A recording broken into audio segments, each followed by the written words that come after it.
Hello and welcome to Instant Nerd. Today we're going to show you how to fix the League of Legends critical error.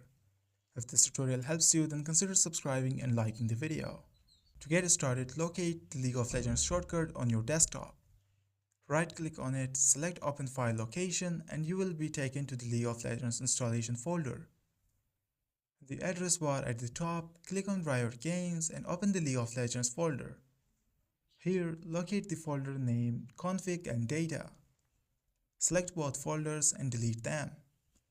Once you have deleted these folders, close the window and double-click on the League of Legends icon to relaunch the game.